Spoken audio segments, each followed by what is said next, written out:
ब्राह्मण जो नीच ब्राह्मणों अधम ब्राह्मणों की चर्चा चलाई गई।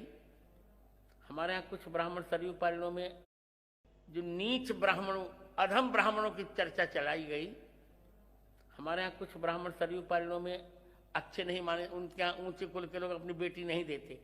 उपाध्याय और चौबे, त्रिगुणायत, दीक्षित और पाठक, इनको इसलिए अधम मानते हैं हम लोग कि इन्होंने विद्यार्थियों से पैसा लेकर पढ़ाया, इसलिए हमने इनको। ब्राह्मण होने के नाते मैं भद्राचार्य जी की भाषा से सहमत नहीं हूँ।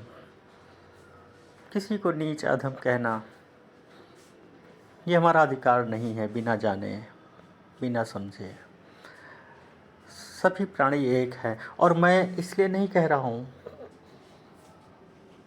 कि मुझे आपको सुन के बुरा लगा, क्योंकि मैं भी ब्राह्मण हूँ। और ब्राह्मण केवल जन्म से नहीं, मनसा वाचा कर्मणा, मन से, वचन से और आचरण से और वैदिक पाठ से, वैदिक ज्ञान से भी ब्राह्मण हूँ। मैं केवल अपने आप को जन्मजात ब्राह्मण नहीं मानता हूँ।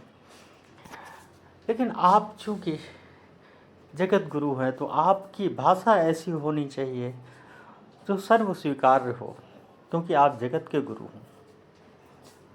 आप एक संप्रदाय, एक वर्ग विशेष की भाषा नहीं बोल सकते। आप सामान्य नहीं हैं। आप वेदों के ज्ञानी हैं। आप वेद आपको कहते हैं कि कंठस्थ हैं, आप कहते हैं, तो आपकी वाणी वेद वाणी होनी चाहिए।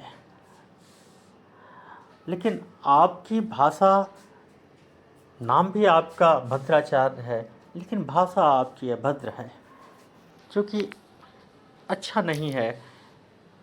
और ये तो छोटे मन वालों का काम है। अयम निजः परो वेति गणनाम लघु चेतसाम। ऐसी गणना तो लघु चेतसाम, लघु छोटे मन वाले लोग करते हैं। उदार चरिता नाम वसुधैव कुटुंबकम। जो उदार चरित वाले होते हैं वो तो वसुधैव कुटुंबकम की बात करते हैं।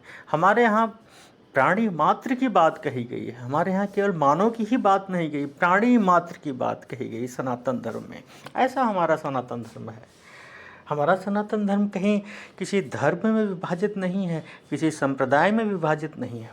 हम पूरे विश्व की बात करते हैं, पूरी पृथ्वी की बात करते हैं, पूरे प्राणियों की, सभी प्राणियों की बात करते हैं, उनके कल्याण की बात करते हैं। तो फिर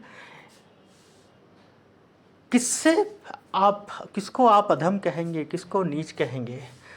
अगर आप अहम ब्रह्मस्मि हैं तो जो वेद का जो दूसरा सूत्र है सामवेद का, अगर आपने यजुर्वेद पढ़ा है और यजुर्वेद के अनुसार आप अपने आप को हम ब्रह्मस्मि मानते हैं, तो सामवेद में ये भी कहा गया है तत्वमसि। और ये इसीलिए इसका प्रतिपादन किया गया वेदव्यास द्वारा कि अहम ब्रह्मस्मि से अहंकार न उत्पन्न हो। इसीलिए ऋषि ने सामवेद में तत्वमसि का प्रतिपादन किया कि आप भी वही हो, केवल मैं ही अहम ब्रह्मस्मि नहीं हूँ। तो अगर आप अहम ब्रह्मस्मि हैं तो जो बाकी उपाध्याय, दीक्षित, जिनका भी आपने कहा, जो नीच शब्द आपने कहा उनके लिए, तो वो भी तो तत्वमसि हैं। उनके लिए ऐसी भाषा, जब सभी जगह ब्रह्म है, अयम आत्म ब्रह्म अथर्ववेद कह रहा है, प्रज्ञानम ब्रह्म ऋग्वेद कह रहा है, तो उनके लिए ऐसी भाषा, ऐसी घृणा, ऐसा तिरस्कार, जब ये जगत ही ब्रह्म में है, जब अद्वैत की बात हमारा वेद कह रहा है,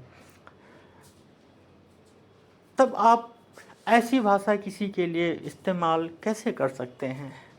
किसको आप, जब ब्रह्म में है, ये जगत ब्रह्म में है, आप भी उसी ब्रह्म के ही अंश हो। आप ब्रह्म नहीं हो गए हो, आप ब्रह्म के ही अंश हो।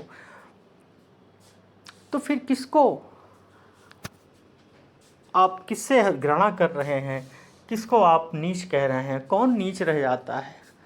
परमहंस की जो अवस्था होती है, जब परमहंस की अवस्था एक ज्ञानी की अवस्था होती है, जहाँ सारे भेद मिट जाते हैं, वही अद्वैत की अवस्था है। फिर न कोई नीच है, न अधम है, न पापी है न कोई पुंडी है।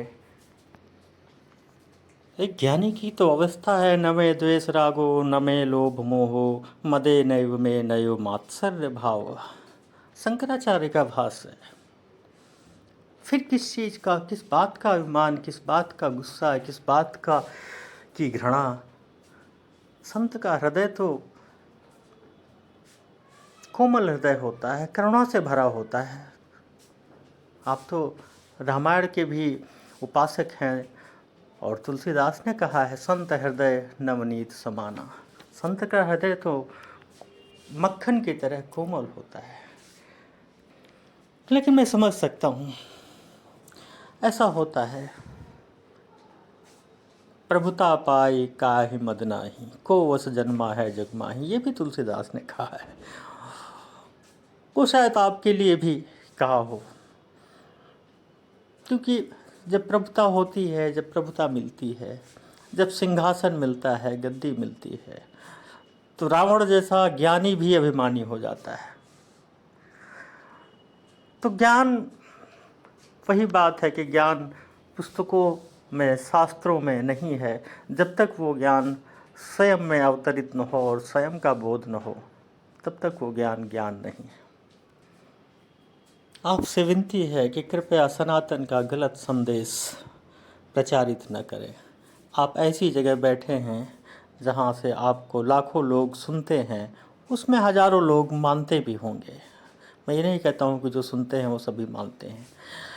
इसलिए आपके मुखारबिंद से कही गई गलत बात भी वेद सूक्ति बन के लोगों के मन में, लोगों के विचार में और फिर उनके आचरण में उतर सकती है। इसलिए बहुत सोच समझ के शब्दों का चयन किया करिए।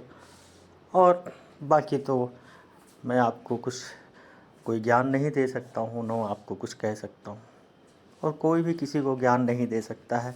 ज्ञान, आध्यात्म इसी का नाम है, आत्म अध्ययन। जब तक स्वयं का अध्ययन न हो, स्वयं का चिंतन न हो, तब तक ज्ञान उत्पन्न नहीं होता है।